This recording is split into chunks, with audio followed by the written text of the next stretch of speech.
शेवटी राजकारण म्हणजे राजकारण. त्यात स्पर्धा, एकमेकांविषयी द्वेष, एकमेकांचे पाय खेचणं एवढंच येतं. त्यात समाजकारण कुठेच दिसत नाही. त्याचं उदाहरण म्हणजे मुंबई महापालिकेच्या निवडणुकीत आलं.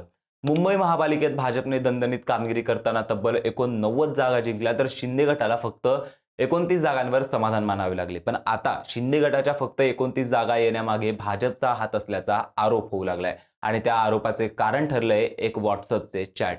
हे चॅट व्हायरल झाले असून त्यामध्ये भाजप आणि शिंदे गट आमने-सामने आले आहेत. भाजप स्वतःच्या जागा वाढवत असताना मित्रपक्ष असलेल्या शिंदे गटाला धोका दिल्याची चर्चा होऊ लागली आहे.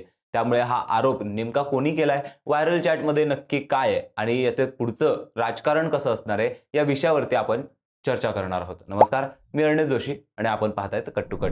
महापालिका निवडणुकीत दोस्तीत कुस्ती झाली आहे आणि ही कुस्ती दुसरी-तिसरी कोणी नाही तर चक्क भाजपने केली आहे आणि शिंदे गटाला आसमान दाखवलंय. त्यामुळे शिंदे गट आणि भाजपात वाद रंगलाय.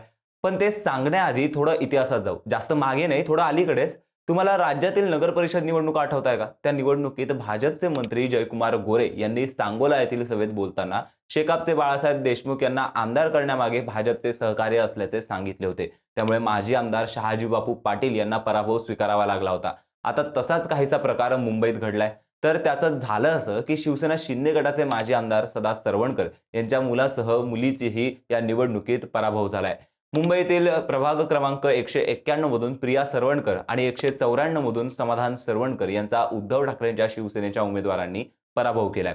त्यानंतर आता समाधान सरवणकर यांनी माहीम विधानसभेत आपल्याला भाजपची मदत झाली नाही असा आरोप केलाय. तसे काही चॅट्स देखील व्हायरल करण्यात आलेले आहेत. त्यामुळे मोठी खळबळ उडाली आहे. मुंबई महापौर पदावरून भाजप आणि शिंदे गटात खेचाखेची सुरू असताना हा वाद समोर आल्याने आणखी मोठी खळबळ उडाली आहे. तर झालंय असं, की शिवसेना शिंदे गटाचे उमेदवार समाधान सरवणकर यांनी पराभवानंतर भाजपवर अनेक गंभीर आरोप केलेत. भाजपच्या स्थानिक टोळीमुळे माझा पराभव झाला असा आरोप त्यांनी केलाय. निशिकांत शिंदे यांनी या प्रभागात समाधान सरवणकर यांचा 582 मतांनी पराभव केलाय. भाजपच्या स्थानिक नेत्यांनी माझ्या विरोधात प्रचार केल्याने माझा पराभव झाला असा आरोप समाधान सरवणकर यांनी केला आहे. तर दुसरीकडे विधानसभा निवडणुकीत देखील शिवसेना ठाकरे गटाच्या महेश सावंत यांनी सदा सरवणकर यांचा पराभव केला होता. त्या पराभवासाठी देखील भाजपची एक विशिष्ट टोळी काम करत होती असा आरोप देखील सरवणकरांनी त्यावेळी केलाय. या प्रभाग क्रमांक 190 मधील भाजपच्या शीतल गंभीर आणि 191 मधील प्रिया सरवणकर यांच्या पराभवासाठी भाजप कार्यरत असल्याचा आरोप समाधान सरवणकर यांनी केलाय आणि ते म्हणालेत, की मतदारांचा पाठिंबा असूनही अंतर्गत राजकारणामुळे माझा पराभव झाला. माझ्या विरोधात 4-5 आमदार तसेच काही पक्षप्रमुखांची मुले थेट मैदानात उतरली. भाजपच्या एका स्थानिक पदाधिकाऱ्यांनी कार्यकर्त्यांना व्हॉट्सअपद्वारे सरवणकरांना मदत करू नका असे आदेश दिले होते. वरून आदेश आल्याचा आभास निर्माण करून कार्यकर्त्यांची दिशाभूल करण्यात आली. भाजपचे अधिकृत पद असल्याने कार्यकर्त्यांनी त्या व्यक्तीचे ऐकले आणि आमची मदत जाणीवपूर्वक रोखण्यात आली, असं त्यांनी सांगितलं. सोबतच हा प्रकार फक्त महापालिका निवडणुकीपुरता मर्यादित नसून लोकसभा निवडणुकीपासून सुरू होता. शीतल गंभीर यांचा पराभव घडवून आणण्यासाठी हाच गट सक्रिय होता, मात्र तरीही त्यांनी विजय मिळवला. त्यानंतर प्रिया सरवणकर यांनाही लक्ष्य करण्यात आले. या मंडळींनी भाजपचे मुंबई अध्यक्ष आशिष शेलार यांच्याबाबतही खालच्या पातळीवर टीका केली. असा मोठा गौप्यस्फोट समाधान सरवणकर यांनी केलाय. भाजपने प्रामाणिकपणे युतीचे काम केले असते तर ही परिस्थिती उद्भवली नसती असे मत त्यांनी व्यक्त केले. शिवसेनेच्या विशाखा राऊत या केवळ 100 मतांच्या फरकाने विजयी झाल्या. त्यावरून दादर माहीम भागातील जनतेचा कल स्पष्ट होतो असे ते म्हणाले.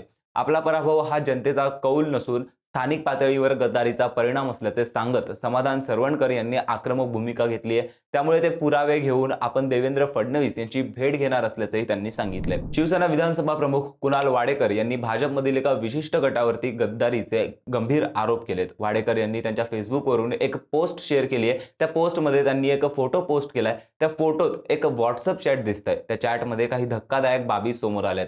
त्यात काय लिहिलंय ते बघा. एक मॅडम एका कार्यकर्त्याला म्हणतायत, की मॅडम मनोज कुठे आहे? कार्यकर्ता: काय झालं मॅडम? मॅडम: भाईसोबत बोलणं झालंय. कार्यकर्ता: ओके मॅडम. मॅडम: तिथूनही मिळालं आहे, प्रियाला पाडायचंय, सर्वांना सांगायला सुरुवात करा. कार्यकर्ता: टेन्शन घेऊ नका. मॅडम: पुढच्या वेळी तुम्हाला जिंकवू. मॅडम: विवेकला काही सांगू नका, जे कोणी आपले आहेत त्यांना सांगा. कार्यकर्ता: ठीक आहे, त्यांना सांगत नाही. मॅडम: जानीला तुझ्याकडे पाठवते, लगेच काम सुरू करा. हे असे चॅट्स आहेत. दादरमध्ये भाजपच्या एका गटाने पडद्यामागून शिवसेनेच्या उमेदवारांविरुद्ध मोहीम राबवली असा दावा कुणाल वाडेकर यांनी केलाय. दरम्यान समाधान सरवणकर आणि वाडेकर यांचा रोख दादरमधील स्थानिक नेत्या अक्षता टेंडुलकर यांच्याकडे होता. मग त्या तरी कशाला गप्प राहतील? त्यावर लगेच भाजप नेत्या अक्षता टेंडुलकर यांनी सरवणकरांचे दावे फेटाळून लावले. त्या म्हणाल्या की समाधान सरवणकरांनी केलेल्या आरोपांमध्ये काहीही तथ्य नाही. त्यांचा प्रत्येक प्रचार फेरीमध्ये फक्त भाजप दिसत होते. प्रत्येक भाजप पदाधिकारी, बूथ प्रमुखांनी 15 दिवस मन लावून मेहनत केली. त्यांच्याकडे वोट बँक नाही. हरल्यानंतर ते भाजपवर खापर फोडतायत. लोक त्यांच्यावर नाराज आहेत. मराठी मतांचे ध्रुवीकरण झालेले, असे टेंडुलकर म्हणाल्या. भाजपच्या पदाधिकाऱ्यांनी आमची कामे केली नाहीत असा आरोप केल्याबाबत विचारले असता अक्षता टेंडुलकर संतापल्या. त्या म्हणाल्या की म्हणजे तुमच्या अपेक्षा काय होत्या? भाजपच्या कार्यकर्त्यांनी तुमच्या घरी येऊन भांडी घासायला हवी होती का? घोषणा देण्याचं कामही आमचे कार्यकर्ते करत होते. त्यांच्याकडे 4 माणसं नव्हती. एवढं करून तुम्ही भाजपच्या पदाधिकाऱ्यांचा अपमान करताय. हे आम्ही का सहन करायचं? दादरमध्ये भाजपला जागा दिली असती तर 200% जागा भाजप जिंकली असती, असं तेंडुलकर यांनी म्हटलंय. त्यांनीच तयार केलेल्या खोट्या मेसेज विरोधात आम्ही सायबर क्राईममध्ये तक्रार करणार आहोत, असा इशाराही अक्षता टेंडुलकर यांनी केलाय. अक्षता टेंडुलकर यांनी आणखी एक पोस्ट करत सरवणकर यांना लक्ष्य केलं आहे. 2017च्या महानगरपालिका निवडणुकीत स्वबळावर भाजपला वॉर्ड 191 मध्ये 8,500 मते मिळाली होती. 9 वर्षानंतर आज भाजपचं कार्यालय आहे, बूथ प्रमुख आहेत, पदाधिकारी यांची मोठी टोळी आहे. आज जी मतं शिवसेनेला 191 मध्ये आहेत ती भाजपच्या जीवावर मिळालेली आहेत, अशा शब्दात तेंडुलकर यांनी सारवणकर यांना उत्तर दिलंय. भाजपचे मुंबई सचिव जितेंद्र राऊत यांनी फेसबुक पोस्टच्या माध्यमातून सरवणकर यांना फैलावर घेतलं आहे. माहीम भाजपची मतं होती म्हणून दुसऱ्या क्रमांकावर राहिला, नाहीतर चौथ्या क्रमांकावर गेला असता, अशा शब्दांमध्ये राऊत यांनी सरवणकर यांचा समाचार घेतलाय. 191, 192 आणि 194 भाजप लढली असती तर नगरसेवक भाजपचे असते, असा दावा राऊत यांनी केला आहे. त्यामुळे तुम्हाला जनतेचा पाठिंबा नव्हता म्हणत भाजपने शिंदे गटाला त्यांची जागा दाखवली आहे. आता या पुढे जात शिंदे गटाच्या एका माजी नगरसेवकाने थेट बॅनर लावत भाजपवर आरोप केलेत. सायन कोळीवाडा येथील शिवसेना शिंदे गटाचे पराभूत उमेदवार पूजा कांबळे यांच्या पतीने अशाच आशयाचे बॅनर लावले आहेत. हा पराभव नसून काहींनी एक षडयंत्र रचून केलेला पराभव आहे, असं त्यांनी त्यात म्हटलंय. तसेच ही निवडणूक एका बलाढ्य शक्तीच्या कटकारस्थानाविरोधात लढा होता, असंही त्यांनी एका बॅनरवर म्हटलंय.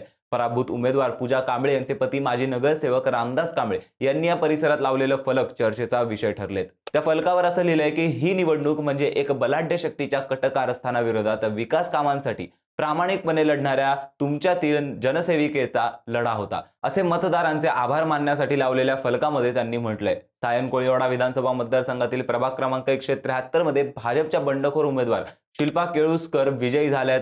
मुंबई महापालिकेची निवडणूक जाहीर झाल्यापासून सायन कोळीवाडा मतदारसंघातील प्रभाग क्रमांक 173 गाजत होता. शिंदेच्या शिवसेनेचे उमेदवार समाधान सरवणकर फार कमी मतांनी पराभूत झाले. त्यांनी काही विषयांवर चिंता व्यक्त केली आहे. त्यांनी व्यक्त केलेली शंका आणि चिंता यातील सत्यता तपासून पहा. इतरांकडून त्या संबंधी माहिती घेऊन योग्य निर्णय घेतला जाईल. त्यांनी भाजपवर आक्षेप घेतला नाही तर लोकांवरती त्यांनी आक्षेप घेतलाय. त्यामुळे त्यातील सत्य परिस्थिती काय आहे हे जाणून घेऊ. असे वाद आपापसात चर्चा करून सोडवले जाऊ शकतात. यावर मीडियात बोलणं टाळलं पाहिजे, असं म्हणत सरवणकरांनी भाजपवर केलेल्या आरोपावर भाजपचे मुंबई अध्यक्ष अमित साटम यांनी स्पष्टीकरण दिलंय. पण दुसरीकडे शिंदे सेनेच्या निराशाजनक कामगिरीचा फटका भाजपला बसला. त्यामुळे भाजपची सेंचुरी हुकल्याचा आरोप भाजपनं केंद्रीय नेतृत्वाला पाठवलेल्या अहवालात केलाय. भाजपनं मुंबई महापालिकेत 227 पैकी 136 जागा लढवल्या होत्या. त्यापैकी भाजपनं 89 जागा जिंकल्या आहेत. त्यामुळे भाजपचा स्ट्राईक रेट हा 65.44% इतका आहे. तर शिंदे सेनेनं 90 जागा लढवल्या होत्या. त्यापैकी केवळ 29 जागा शिंदे सेनेनं जिंकल्या असल्यानं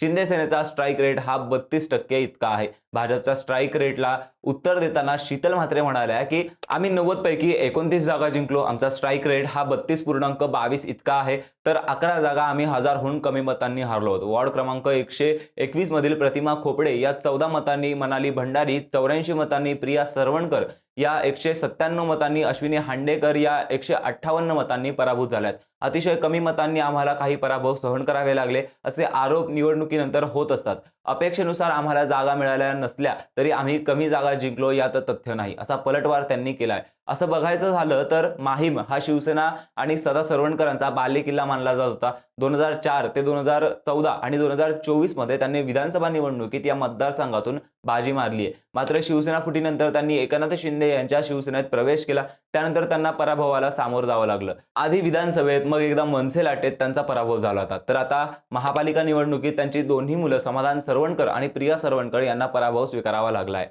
पण त्यावरून आता खेचाखेची आणि आरोप प्रत्यारोप होत आहेत. भाजपनं जास्त जागा लढवल्या असत्या तर काठावरच्या बहुमताऐवजी मोठं बहुमत मिळालं असतं. एवढंच नाही तर भाजपची ही सेंच्युरी झाली असती, अशी भावना भाजपच्या नेत्यांमध्ये निर्माण झाली आहे. आता भाजप आणि शिंदे सेना ही एकमेकांवर खापर फोडत असल्यानं आगामी काळात हा संघर्ष आणखी तीव्र होण्याची शक्यता आहे. त्यामुळे भाजप आणि शिंदे सेनेतील धुसफूस वाढत गेल्यास त्याचा फटका महायुतीला बसण्याची शक्यता अधिक आहे. या घडामोडींमुळे महायुतीतील अंतर्गत वाद उघडपणे समोर आलाय.